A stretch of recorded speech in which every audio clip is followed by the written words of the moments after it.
Hello friends, இன்றைக்கி நம்ம பார்க்க போகிறது ஜாப்பனீஸ் அனிமி சீரீஸான class room of elite season 2 episode 8 தான் இன்னைக்குள்ள வீடியோவில் பார்க்க போகிறோம். நான் எப்பவும் சொல்கிற அதே டைலாக் தான். உங்களுக்கு இந்த வீடியோ பிடிச்சிருந்தது அப்படின்னா லைக் பண்ணிட்டு அப்படி மறக்காமல் நம்ம சேனலை சப்ஸ்கிரைப் பண்ணிடுங்க.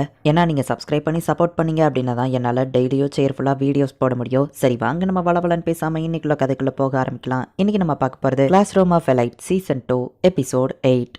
கோஷிடா மிடில் ஸ்கூல்ல இருந்த அந்த சீனை காமிக்கிறாங்க. இதுக்காக எல்லாரும் என்ன குறை சொல்றாங்க? இது அவங்களோட மிஸ்டேக் தான். நான் சொன்னதெல்லாம் உண்மையை மட்டும்தானே. அவங்க இப்போ இப்படி இருக்கிறதுக்கு காரணம் அது அவங்களோட ஃபால்ட் தான் அப்படின்னு சொல்லி குஷேடா நினைக்கிறா. இந்த கிளாஸ் டீக்கு கூடிய சீக்கிரம் அந்த நிலைமை தான் வரப்போகுது அப்படின்னு வாசிக்கிறா. இப்போ ஹிராட்டா வந்து எல்லாருக்கிட்டே பேசுறான். வரப்போற ஷஃபிள் எக்ஸாம்க்கு எல்லாரையும் 2 குரூப்பா பிரிக்கிறோம். நான் ஹொரகிட்டா குஷேடா அவங்க எல்லாருக்குமே சொல்லி தருவான் அப்படின்னு அவன் சொல்லவும், நான் 2 குரூப்புக்குமே ஹெல்ப் பண்றேன் அப்படின்னு சொல்லி குஷேடா சொல்றா. அவனும் சரி ஓகே அப்படின்னு சொல்றான். இப்போ குஷேடாக்கு ஏதோ ஒரு மெசேஜ் வருவோ டக்குனாவா அந்த இடத்துல இருந்து கிளம்புறா. இதை நம்ம ஹீரோ நோட்டீஸ் பண்றான். மியாக்கி ஹாஸ்பண்ட் 2 பேர் வந்து நாங்க 2 பேருமே பேரா இருக்கும். ஆனா எங்க 2 பேருக்குமே ஒரே சப்ஜெக்ட் வராது அப்படின்னு சொல்றாங்க. ஆல்ரெடி எங்க ஸ்டடி குரூப் ரொம்ப பெருசு, இதுல உங்களை வர ஜாயின் பண்ணிக்கிட்டது கஷ்டம் அப்படின்னு ஹிராட்டா சொல்லவும், இன்னொருத்தர் நமக்கு ஹெல்ப் பண்ணா நல்லா இருக்கும் அப்படின்னு சொல்லி ஹோரகிட்டா நம்ம ஹீரோவை பாக்குறா. யுகிமாரா வந்து நான் ஹெல்ப் பண்றேன், ஏன்னா ஸ்போர்ட்ஸ் ஃபெஸ்டிவல்ல தான் நான் எதுவுமே பண்ணல, அட்லீஸ்ட் இதுலயாச்சும் ஹெல்ப் பண்ணணும்னு நினைக்கிறேன். இந்த ஸ்கூல் கொஞ்சம் டிஃப்ரெண்ட் ஆனது, ஸோ நம்ம எல்லாருமே ஒத்துமையா செயல்பட்டாதான் நம்மளோட கிளாஸை முன்னேற்ற முடியும் அப்படின்னு நம்ம சொல்லவும், அதுவோ கரெக்ட் தான் ஹோரகிட்டா சொல்றா. அப்ப நல்லது அப்படின்னு நம்ம ஹீரோ சொல்லவும், ஹோரகிட்டா நம்ம ஹீரோவை கூப்பிட்டு தனியா பேசுறா. நீ அவங்க டீம்ல உட்காந்து ஹெல்ப் பண்ணல அப்படின்னு சொல்லவும், அதான் யுகிமாரா சொல்லி கொடுக்கன்னு சொல்லிட்டானே அப்படின்னு நம்ம ஹீரோ சொல்லவும், நீ ஜஸ்ட் அவங்க கூட இருந்து எல்லாம் ஒழுங்கா போதானாச்சு பாரு அப்படின்னு சொல்றா. ஷீஸுக்கு ஒழுங்கு நின்று நம்ம ஹீரோவையே பார்த்துட்டு இருக்கா. அவளுக்கும் நம்ம ஹீரோ மேல ஒரு கிரஷ் இருக்கிறத ஃபர்ஸ்ட் சீசன்லயே காமிச்சிருப்பாங்க. சரி ஆரம்பிக்கலாமான்னு கேட்கவும் நம்ம ஹீரோவும் சரி ஓகே அப்படின்னு சொல்றான். ஓ அயனகோஜி நீ பேசலாம் செய்வியா அப்படின்னு அந்த பொண்ணு சொல்றா. இப்படி ரூடா பேசாத அப்படின்னு கூட இருக்கிற பையன் சொல்லவும், அயனகோஜின்னு ஒரு பையன் கிளாஸ்ல இருக்காங்கிறதே நான் இப்பதான் பாக்குறேன். ஸ்போர்ட்ஸ் ஃபெஸ்டிவல்ல இவன் வேற லெவல்ல ஓடனான்னு சொன்னாங்க, ஆனா நான் பாத்ரூம் போயிட்டேன், சோ பார்க்கல அப்படின்னு சொல்லவும்,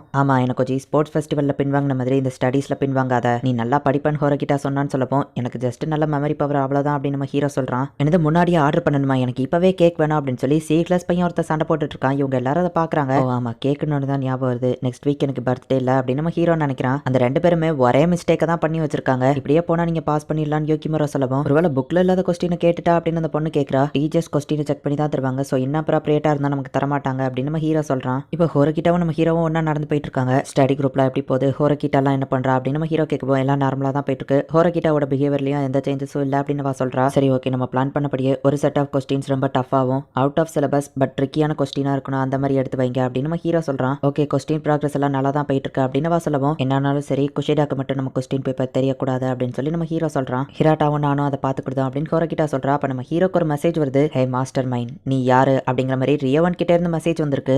இப்போ குரூப் ஸ்டடிஸ் வந்துட்டு லைப்ரரியில வச்சிருக்காங்க. உன்னோட ஹாபிஸ் ஃபேவரட் இதெல்லாம் என்னன்னு சொல்லி அப்படின்னு சொல்லி சாட்டா நம்ம ஹீரோ கிட்ட பேசிட்டு இருக்கா. அப்படி எதுவும் இல்ல நம்ம ஹீரோ சொல்லவும், நான் உனக்கு தொந்தரவா எதுவோ இருக்கனா அப்படின்னு கேட்கறா. நீ என் கூட வந்து ஸ்டடிஸ்ல படிக்கிறது எனக்கு ஓகே தான் நம்ம ஹீரோ சொல்லவும், நான் அதை பத்தி கேட்கல அப்படின்னு சொல்றா. பேசிட்டு இருக்காம கொஞ்சம் படிக்கிறீங்களா அப்படின்னு சொல்லி ஹோரகிட்டா சொல்றா. என் பார்ட்னர் அயனகோஜியா கூட தான் இருக்கா, சோ எனக்கு எந்த கவலையும் இல்லை அப்படின்னு சாட்டா சொல்லவும், சாட்டாவோ அயனகோஜி எப்ப டேட்டிங் பண்ண ஆரம்பிச்சிங்க அப்படின்னு 2 பசங்க கேட்கவோ, பேசாம ஒழுங்கா படிங்க அப்படின்னு ஹோரகிட்டா சொல்றா. இப்போ லைப்ரரி டைம் முடியவோ எல்லாரும் அந்த இடத்துல இருந்து கிளம்புறாங்க. ரூமுக்கு போற வரைக்கும் என் கூட நடந்து வரியான்னு சாட்டா கேட்கவோ, இல்ல எனக்கு ஒரு சின்ன ஒர்க் இருக்கு அப்படின்னு நம்ம ஹீரோ சொல்றான். இப்போ மத்த எல்லாருமே அங்க இருந்து கிளம்புறாங்க. குஷேடா விஷயத்தை என்னதான் பண்ணலான்னு இருக்கு அப்படின்னு நம்ம ஹீரோ கேட்கவும், குஷேடாவும் நானும் மிடில் ஸ்கூல் ஒன்னா படிச்சிருக்கோம், நான் இந்த ஸ்கூல்ல இருக்கிறதுனால தான் அவளுக்கு பிரச்சனையா இருக்கு, நான் மட்டும் கிளாஸ் டீல இல்லைன்னா குஷேடா அழகா கிளாஸ் டீ முன்னேறதுக்கு ஹெல்ப் பண்ணிருப்பா, அவ பண்றது தப்பு, இது என்னோட தப்பு இல்லதான், ஒரு வகையில இருந்தாலும் இதுக்கு நான் தான் ரெஸ்பான்சிபிலிட்டி அப்படின்னு ஹோரகிட்டா சொல்றா. என்னதான் பண்ணலான்னு இருக்கா அப்படின்னு நம்ம ஹீரோ கேட்கவும், நான் இதுக்கு ஒரு முடிவு கட்டுறேன் அப்படின்னு ஹோரகிட்டா வந்துட்டு குஷேடா தனியா இருக்கும்போது கிளாஸ்ல போயிட்டு, குஷேடா உன்னோட சீக்ரெட் எனக்கு தெரியும்னு நினைக்கிறேன், அதனால தானே இந்த ஸ்கூலை விட்டு வெளியே அனுப்பணும்னு நினைக்கிறேன் அப்படின்னு கேட்கவும், ஆமா அப்படின்னு குஷேடா சொல்லவும், எனக்கு எந்த டீட்டெயிலும் தெரியாது, நான் ஜஸ்ட் ரோமர்ஸ் தான் கேள்விப்பட்டேன் ஹோரகிட்டா சொல்லவும், இருந்தாலும் என்னால ரிஸ்க் எடுக்க முடியாது, ஒன்னு இந்த ஸ்கூலை விட்டு வெளியே அனுப்புவேன் அப்படின்னு ஹோரகிட்டா சொல்லவும், நான் இதை முடிக்கணும்னு நினைக்கிறேன், நம்ம ஒரு பெட்டிங் வச்சுக்கிடலாமா அப்படின்னு ஹோரகிட்டா கேட்கறா. நான் ஜெயிச்சா என்ன கிடைக்கும்னு குஷேடா கேட்கவும், நான் அந்த ஸ்கூலை விட்டே போயிருந்தேன் அப்படின்னு ஹோரகிட்டா சொல்றா.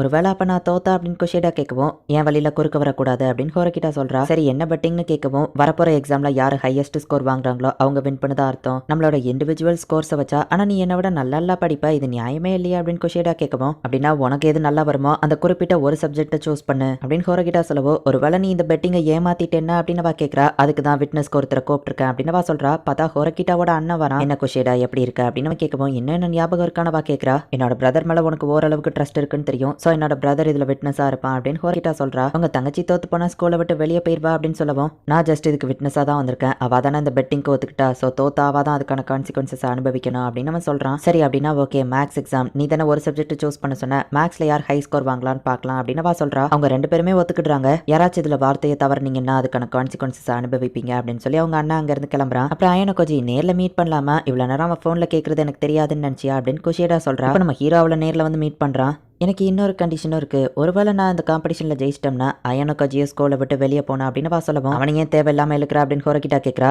எனக்கு ஓகே தான் அப்படின்னு நம்ம ஹீரோ சொல்லவும் நீ ஏன் தேவையில்லாம உள்ள வரான்னு ஹோரகிட்டா கேட்குமோ அதை அவ கிட்ட சொல்ல நம்ம ஹீரோ சொல்றான். சோ இதுல ஹோரகிட்டா தோத்துட்டான்னா நம்ம ஹீரோவோ ஸ்கூலை விட்டு வெளியே போறதுக்கு ஒத்துக்கிட்டுதான். ஆனா அதுக்கு முன்னாடி எனக்கு ஒரு கண்டிஷன் இருக்கு. எனக்கு சம்பந்தமே இல்லாத ஒரு விஷயத்துல நான் ரிஸ்க் எடுக்கிறேன். சோ எனக்கு உண்மை தெரிஞ்சாகணும். மிடில் ஸ்கூல்ல நீ என்ன பண்ண நம்ம ஹீரோ கேட்கறான். அவளோட கதை நமக்கு எதுக்கு அப்படின்னு ஹோரகிட்டா சொல்லவும் உனக்கு அது தெரிஞ்சுக்கிட விருப்பம் இல்லாம இருக்கலாம், எனக்கு அதை தெரிஞ்சுக்கிடணும். ஹோரகிட்டாக்கு உன் சீக்ரெட் தெரியும்னு நினைச்சுதான் அவளை ஸ்கூலை விட்டு வெளியே அனுப்பணும்னு நினைக்கிறேன். சோ அதை மொபைல சொல்றதுல எந்த பிரச்சனையும் இல்லை நம்ம ஹீரோ சொல்லவும் ஹே ஐனகோஜி, உன்னை சுத்தி இருக்கிறவங்கள விட நீ பெஸ்டா இருக்கிறது எப்படி ஃபீல் ஆகும்னு உனக்கு தெரியுமா? சின்ன வயசுல இருந்தே நான் எல்லாத்துலயும் ரொம்பவும் பெஸ்டா தான் இருந்தேன். ஸ்போர்ட்ஸ், அகாடமிக்ஸ் எல்லாத்துலயுமே நம்பர் 1 ஸ்பாட்ல இருந்தேன். எல்லாருமே என்ன ரொம்பவும் பாராட்டினாங்க. எல்லாருமே என்னதான் சீர பண்ணாங்க. எல்லாரோட அட்டென்ஷனும் என் மேலேயே தான் இருந்துச்சு. ஆனா அது ரொம்ப நாளைக்கு நிலைச்சிருக்கல. ஒரு கட்டத்துக்கு மேல நான் எவ்வளவுதான் கஷ்டப்பட்டு ஹார்ட் ஒர்க் பண்ணாலும் என்ன பாராட்டுறதை நிறுத்திட்டாங்க. என்னோட சென்டர் ஆஃப் அட்டென்ஷன் என்னை விட்டு போயிடுச்சு. ஆனா அதை திரும்பி அடையிறதுக்கு நான் ஒரு வழியை கண்டுபிடிச்சேன். எல்லாருக்குமே ஹெல்ப் பண்ண, எல்லார்கிட்டயுமே க்ளோஸ் ஆன, எல்லார்கிட்டயும் நல்ல விதமா பழகினேன். திரும்பவும் நான் பாப்புலர் ஆன, திரும்பவும் எனக்கு அந்த ஃபீலிங் கிடைச்சது. ஆனா எனக்கு முக்கியமான விஷயங்களை என்னால பண்ண முடியல. இது ரொம்பவே பெயின்ஃபுல்லா இருந்துச்சு. நானும் எத்தனை நாளைக்கு தான் எல்லாரும் முன்னாடியும் நல்லவா மாதிரியே நடிக்க முடியும்? இது எனக்கு ரொம்பவும் கஷ்டமா இருந்துச்சு. இந்த கஷ்டத்தை எப்படியாச்சும் வெளியே கொண்டு வரணும்னு நினைச்சேன். என் மனசுக்குள்ளேயே போட்டி போட்டி வச்சிருந்த அந்த பெயின்ஃபுல்லை ரிலீஸ் பண்றதுக்கு எனக்கு ஒரு வழி கிடைச்சது. நான் எல்லார பத்தியும் தப்பு தப்பா சொல்லணும்னு நினைச்ச எல்லாத்தையுமே ஒரு பிளாகா எழுத ஆரம்பிச்சேன். என் மனசுல இருந்த பெயினும் ரிலீஸ் ஆக ஆரம்பிச்சது. நான் ஒரு வழியை கண்டுபிடிச்சேன். ஆனா ஈவன் நான் அதுல நேம் எதையும் யூஸ் பண்ணலைன்னா கூட நான் தான் அதை எழுதியிருக்கேங்கிறத மத்தவங்க கண்டுபிடிச்சிட்டாங்க. என் கிளாஸ்ல இருக்கிறவங்கள பத்தி தான் அதுல எழுதியிருக்கேன்னு சொல்லி எல்லாருமே என் மேல கோவத்தை காட்ட ஆரம்பிச்சாங்க. நான் அவ்வளவு தூரம் அவங்களுக்காக ஹெல்ப் பண்ணிருக்கேன். அது எல்லாத்தையும் மறந்துட்டு என் மேல கோவத்தை காட்டினாங்க. பசங்க எல்லாருமே ரொம்பவும் முட்டாளுங்க. லவ் ஃபெயிலியர் ஆயிடுச்சுன்னு என் தோல்ல சாஞ்சாழுத பொண்ணுங்க. அதுங்க கண்ணாடியை பார்த்தாலே அதுங்க மூஞ்சி எவ்வளவு கேவலமா இருக்கும்னு அதுங்களுக்கு தெரிஞ்சிருக்கும். தப்பெல்லாம் அவங்க மேல வச்சுக்கிட்டு என்னைய குறை சொன்னா. சோ எனக்கு வேற வழி தெரியல. அந்த பிளாக்ல எழுதாத ரகசியத்தை கூட நான் எல்லார்கிட்டயும் சொன்னேன். அவனோட லவ்வர் யார் கூட சீட்டிங் பண்ணா, ஃப்ரெண்ட் அவளோட முதுகுக்கு பின்னாடி அவளை பத்தி கேவலமா பேசினது எல்லாத்தையும் சொன்ன உடனே என் மேல இருந்த கோபம் அப்படியே அவங்களுக்குள்ளேயே திரும்ப ஆரம்பிச்சிருச்சு. நான் ஜஸ்ட் உண்மையை மட்டும் தானே சொன்னேன் அப்படின்னு சொல்லவோ ஓ இவ உண்மைங்கிற வெப்பனை யூஸ் பண்ணிருக்கா அப்படின்னு நம்ம ஹீரோ நினைக்கிறான். எல்லார் முன்னாடியும் பாப்புலரா இருக்கிறது ரொம்பவே கஷ்டம். அதுக்கப்புறமா நான் என்னோட வார்த்தைகளை மட்டுமே யூஸ் பண்ண ஆரம்பிச்சிட்டேன். எல்லார்கிட்டயும் பாப்புலரா இருக்கிறது அந்த ஃபீலிங் உனக்கு எப்படி இருக்கும்னு தெரியுமா? இப்ப எல்லாருமே என்னதான் நம்புறாங்க. அவங்க யார்கிட்டயுமே சொல்லாத ஒரு சீக்ரெட் கூட என்கிட்ட நம்பி சொல்றாங்க. அப்படி அவங்க சொல்லும் போது எனக்கு ஒரு ஃபீலிங் கிடைக்கும் பாரு அப்படின்னு அவ சொல்றா. இவ ஒரு மான்ஸ்டர், தன்னோட ஆசைக்காக என்ன வேணாலும் பண்ணுவா அப்படின்னு நம்ம ஹீரோ நினைக்கிறான். இந்த இடத்துல இந்த எபிசோட் முடியுது. கிளாஸ் சி எடுக்கிற கொஸ்டின் பேப்பர் தான் கிளாஸ் டி எக்ஸாம்க்கு எழுத போறாங்க. ஒருவேளை மேக்ஸ் எக்ஸாம்ல குஷேடா வந்துட்டு ஹோரகிட்டாவோட அதிக ஸ்கோர் வாங்கிட்டா அப்படின்னா நம்ம ஹீரோ அண்ட் ஹோரகிட்டா 2 பேருமே ஸ்கூலை விட்டு வெளியே போறேன் அப்படின்னு சொல்லியிருக்காங்க. இதுக்கப்புறம் தான் நீங்க எதிர்பார்க்காத வேற லெவல் விஷயங்கள்லாம் உங்களுக்காக காத்துட்டு இருக்கு. ஸோ மிஸ் பண்ணாம பார்த்து என்ஜாய் பண்ணுங்க. அண்ட் உங்களுக்கு இந்த வீடியோ பிடிச்சிருந்தது அப்படின்னா லைக் பண்ணிட்டு அப்படி மறக்காம நம்ம சேனலை சப்ஸ்கிரைப் பண்ணிருங்க. தேங்க்யூ ஃபார் வாட்சிங். Bye guys. நெக்ஸ்ட் எபிசோட்ல மீட் பண்ணலாம்.